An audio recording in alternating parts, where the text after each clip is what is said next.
எங்கள் வீட்டில் 3 பிள்ளைகளுக்கு நான் தகப்பேன்.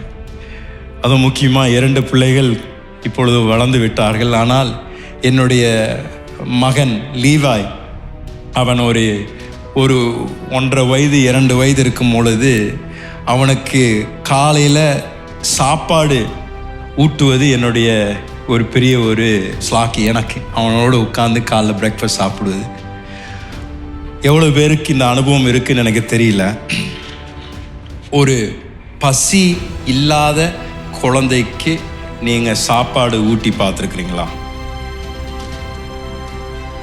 அதுவும் தாத்தா பாட்டி வீட்டுக்கு போய் ஆசை தீர சாக்லேட்டு சாப்பிட்டுட்டு அப்புறம் உங்கள் வீட்டில் வந்து டேபிளில் உட்கார்ந்த பிறகு அவளுக்கு நீங்கள் நல்ல ஆகாரத்தை முன்பதாக வைத்தாலும், அவங்களுக்கு ஊட்ட பார்த்தீங்கனாலும், எவ்வளோ வித்தை செய்தாலும், நீங்கள் அப்படி பாருங்கள், இப்படி பிளெயின் வருது பாரு, இங்கிறது உஷ் இங்கே வருது, இப்படி வருது, எல்லாம் வித்தை காமிச்சு வாயில் ஊட்டினோன்னே நான்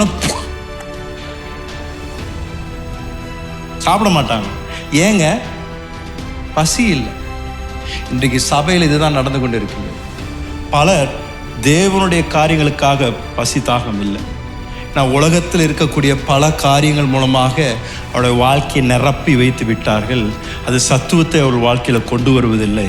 ஆனாலும் சத்ரு அதை பயன்படுத்தி தேவனுடைய காரியங்களுக்காக பசி தாகத்தை எடுத்து விட்டான்.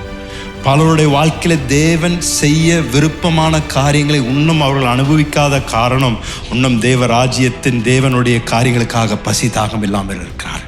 அவங்களை பார்த்து சொல்கிறேன், ஐயா அம்மா, அவனுடைய வார்த்தை சொல்லுகிறது, நாம் தாகமாக இருந்தால் அவர் நம்மை நிரப்புவார். பசியோடு இருந்தார்னா அவர் சொல்கிறார், நான் உன்னை நிரப்புவான்ப்பா.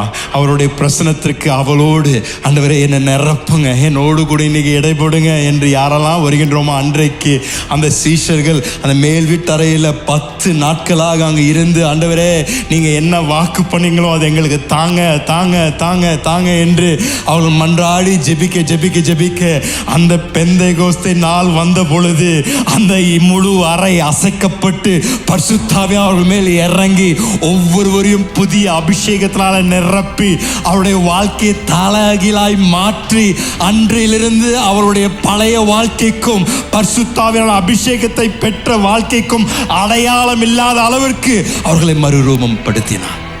அதே ஆவியானவர் இன்றைக்கு உங்களுடைய வாழ்க்கையிலும் அப்படிப்பட்ட ஒரு மறுரூபத்தை கொண்டு வர அவர் வல்லவராய் இருக்கின்றார்.